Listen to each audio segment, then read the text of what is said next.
Long ago, the world, otherwise known as Gaia, was composed of cybernetically enhanced humans, known as demigods, and regular-ass humans, known as humans. The humans lived under the rule of the demigods. Under the leadership of the demigods, the nations of Gaia united to form an advanced civilization known as Shinkoku Trostrium. The humans worshipped the demigods without question, and to add even more power under their belt, they were the only beings that were able to control and manipulate mantra. Mantra is an extremely powerful energy source that was used to power pretty much everything on Gaia. Without mantra, Shinkoku would suck balls. Shinkoku also had a large army that was responsible for protecting Gaia. Leading this army were the 8 Guardian Generals, a group of the most elite and powerful demigods. They were kinda like the Power Rangers, if the Power Rangers were near immortal and had godlike abilities. Our boy Asura was part of this group, which brings us to the beginning of his tale. Asura's story begins with him and his fellow Guardian Generals about to go to battle with the Goma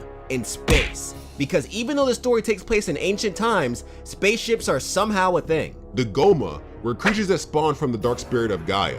They emerged because of the demigods' abuse of mantra. The Goma army has been fighting the demigods for years, but the demigods have never truly been able to rid the world of these things. However, all that might change during this battle, because Asura and his squad start murking the Goma forces.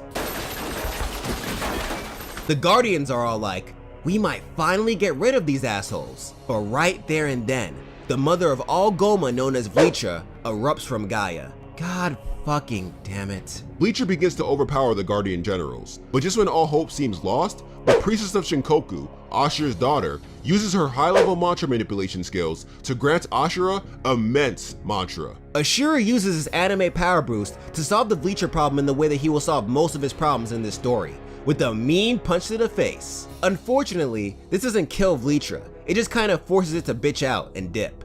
A day after the space battle, Asura heads back home to see his wife Durga and his daughter Mithra. Y'all saw how I mollywopped Bleacher? Shit was dope, right? Then Asura is told that the Emperor of Shinkoku wants to see him. I guess the Emperor wants to bask in my dopeness too. Lit. But when Asura goes to visit the Emperor, he finds him dead. What the fuck? Then Shinkoku guards immediately blame Asura for the death of the Emperor and attack him. What the fuck? Asura is then forced to fight off the Shinkoku guards, then runs over to his place to see if his family's good. But when he gets home, he finds his wife, all types of dead, and his daughter missing. Damn, bruh. Asura eventually finds his daughter in the hands of the other Guardian Generals. Asura's like, the fuck is going on here? Then Yasha, Ashura's former brother-in-law, is like, bro, just calm down, let me explain everything. But then Deus, another Guardian General, is like, fuck explanations, then attacks Asura. It is at that moment that Asura realized he fucked up. All the Guardian Generals betrayed him. He was on his own in this fight. But why though? Well, that's because of Ashura's daughter Mithra. Because of Mithra's high level of mantra manipulation, the Guardian Generals wanted her to become the priestess of Shinkoku. As priestess, she'd be able to grant the Guardian Generals immense amounts of mantra, making it possible to get rid of the Goma once and for all. But Ashura didn't want his daughter to join the war against the Goma. She's too innocent for that mess. So he told the other Guardian Generals to leave his daughter alone and kick rocks. But Deus was like, welp, can't have that. Then he planned a coup against the Emperor, and now he plans on using Ashura's daughter to save the world. Okay, I know the whole save the world part makes Deus sound like a really good guy, but trust me, he's not. Watch this plan turn into something crazy evil. Just watch. Deus then kinda sorta kills Asura, then kicks him off the land of the demigods. 12,000 years later, Asura wakes up in a place called Naraka, with none of his memories. Naraka is pretty much a place between Gaia and Hell. In Naraka, Asura is greeted by a golden spider. The golden spider is all like, damn son, you gonna let them do you like that? Asura has amnesia right now, so he's like, nigga what? Then the golden spider is like, listen man, I know you confused right now, but I would start climbing up if I were you, cause if you fall off this shit right here, you die. Like, for real die. So Asura's like, welp, can't have that, then starts climbing up Naraka, then awakens on Gaia. There, he is welcomed by a barren wasteland, void of human life. So shit just got worse after the Guardian Generals tried to kill Asura. Asura journeys to this new version of Gaia. Eventually he runs into a small village of humans. Shortly after Asura enters the village, an army of Goma show up. and the humans start losing their shit. Asura is like, I don't know what's going on, but I suddenly had the urge to punch these things. So Asura starts wrecking the Goma invaders, but then a Shinkoku ship appears out of nowhere. Wizen, one of the former 8 Guardian Generals, jumps out of the ship and takes out the largest of the Goma. Wizen's like, we meet again, Asura. Asura's like, who are you? Wizen's like, really bro, you don't remember me? Asura's like, I'm pretty sure I'd remember a fat ass like you, but nah bro, sorry. Then Wizen begins to explain how Asura was a traitor to the 8 Guardian Generals, and how after he was sent down to Naraka, they changed their team name to the 7 Deities. Asura could care less about Wizen's storytelling, so he just punches him in the face. The two then begin to fight, with Asura easily gaining the upper hand. But then Wizen explains that thanks to the power of the priestess, Ashura's daughter, the newly named 7 deities have reached a new level of power. Wizen then shows Asura that power by morphing into a giant that's so big he can hold the freaking earth in his hands. In this new form, Wizen strikes Gaia with his finger. One solitary finger. Asura uses all of his strength to stop the finger, but Wizen's too friggin' big. But then, Asura begins to have flashbacks of his past. He remembers what happened 12,000 years ago. He remembers how his so-called comrades betrayed him, murdered his wife, and worst of all, kidnapped his daughter. Asura then taps into a whole new level of rage and strength, then starts beating the shit out of Wizen's finger. And the beating he delivers is so strong that it completely obliterates Wizen. That's how you really give these niggas the hands. But Ashura's onslaught caused him to lose both of his arms. Worth it. After that battle, Yashia appears to talk down on what he thought was Ashura's corpse. But then Asura gets up and attempts to fight Yasha with no hands. Say that shit to my face, bruh. Yasha gains the advantage and cuts Ashura right down the middle. As he walks away, Yasha tells Ashura to stay dead this time. But Ashura doesn't know how to do that, so he wakes up in Naraka again, 500 years later.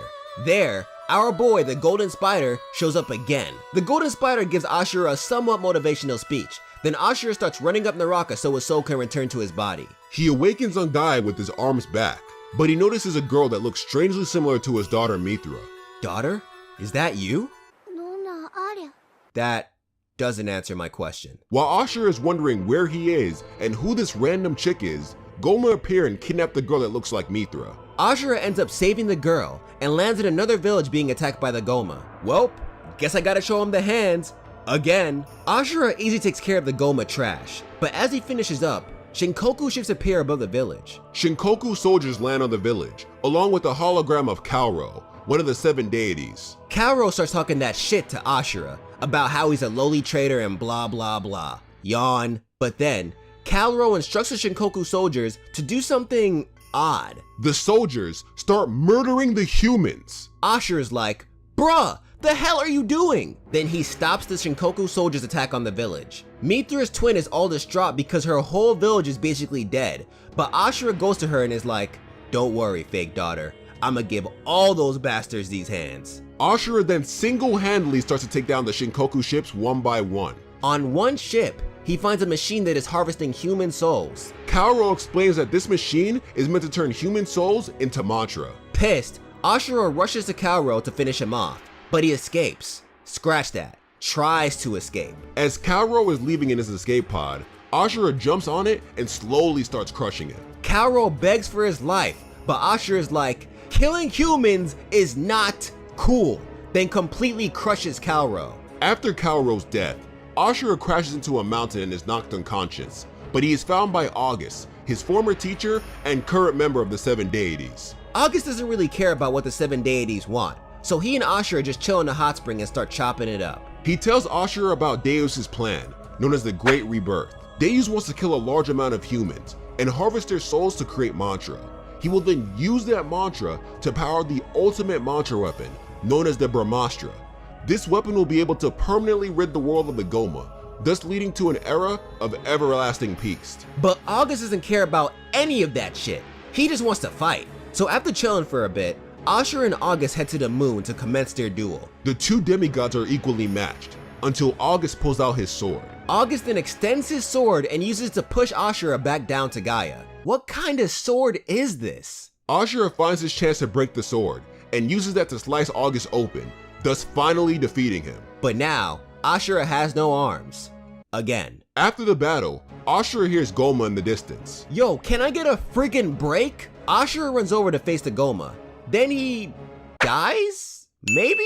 I don't know. There's an explosion and then his fake daughter finds him a few days later. The girl brings Asura to her other village.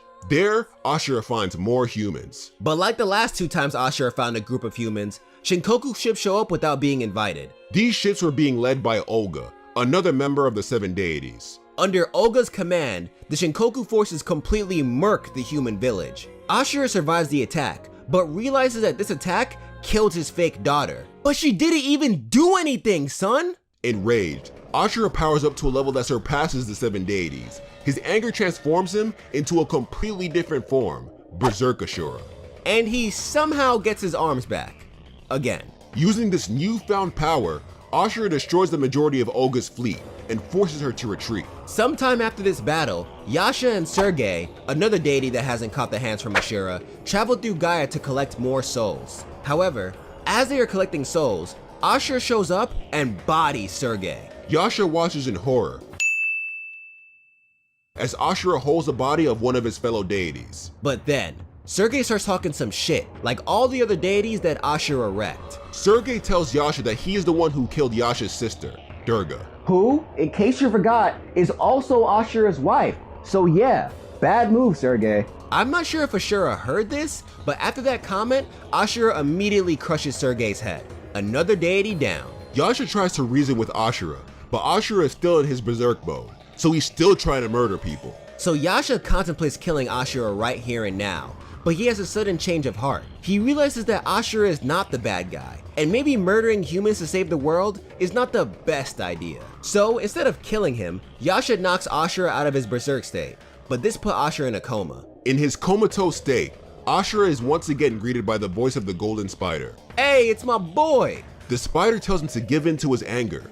It is his destiny to use his rage to save the world. But Asura is like, nah bro, I'm not gonna lose myself. Then Asura awakens from his slumber and makes his way to his former home to take care of the rest of the deities. There, he finds Yasha and Deus already in the middle of battle. Asura tells Yasha to back the hell up. Then he tries to fight Deus by himself, and he actually gains the upper hand. But then Deus retreats to the Karma Fortress, the headquarters of the 7 deities that contains all the mantra that they have collected over the past 12,000 years. There, Deus fuses with the fortress to attain even more power. Yasha and Asura decide to form a temporary truce, then make their way to the Karma Fortress. After getting through Deus' defenses, they finally make it to the center of the Karma Fortress, where Deus is waiting, and Mithra is being held captive. The 3 demigods engage in combat, and after one of the most epic 2v1 battles in gaming history, Asura manages to defeat Deus. Afterwards, he finally reunites with Mithra. Everything looks like it's gonna be okay,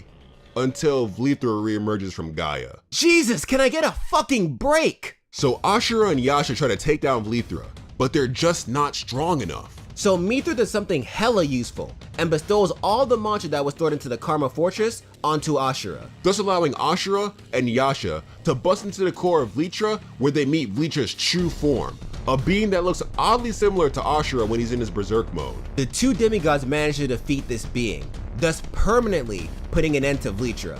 Now Asura can finally reunite with his daughter and— You guys remember Olga, right? Ah, shit. Well, Olga swoops in and holds Mithra hostage. God damn it! Luckily, the golden spider kills Olga before she can kill Mithra, but that doesn't mean it's on Asura's side. Instead of giving Mithra back to Asura, it wraps its webs around her and reveals itself to be Chakravartin. Chakravartin explains that he is the one true god. He created the Goma as a way to test the people that lived on Gaia. This test was meant to find a successor so that he would not have to watch over Gaia any longer. So everything that's happened so far is his fault. As usual, Asura rushes in to give this dude the hand, but he is severely outmatched. To protect her father, Mithra blasts Asura back to Gaia and tells Yasha to protect him. Along with them, the Karma Fortress begins crashing down to Gaia. On Gaia, Yasha realizes that the only person that can save the world right now is Asura. So he gives an unconscious Asura the mantra reactor that was inside the Karma Fortress and his own mantra reactor. After Asura wakes up, Yasha challenges Asura to a duel, to decide once and for all who was the strongest. Is now really the best time to decide who was the strongest demigod when Chakravartin is out here trying to destroy the world? After a long battle between rivals, Asura ends up winning. He realizes what Yasha did for him, and now, with newfound resolve, he goes to face Chakravartin. The god tries to destroy Gaia in one blast, but Asura blocks it by using the power that Yasha has blessed him with to transform into a new form, Asura the Destroyer. He engages Chakravartin, and after their first battle, the god asks Asura to become his successor and watch over Gaia. Asura smiles at him, then punches him right in the face. Fuck your world, fuck your plans, and fuck you. I just came here to save my daughter. That's it. Angered by Asura's answer, Chakravartin engages Asura again, but this time, Asura forces the god to enter his final form. They commence their third and final battle. After a bunch of screaming and a whole bunch of punching, Asura finally gains the upper hand. But just when he's about to deliver the final blow, Mithra stops him. Mithra tells him that if Chakravartin dies, all the mantra will go along with him. Without mantra, Asura can't live. Asura understands this and still delivers the final blow because he knows that killing Chakravartin will allow his daughter to live freely. Asura then fades away, leaving his daughter with no family left. Nice one, Asura. Real selfless of you. Thank you so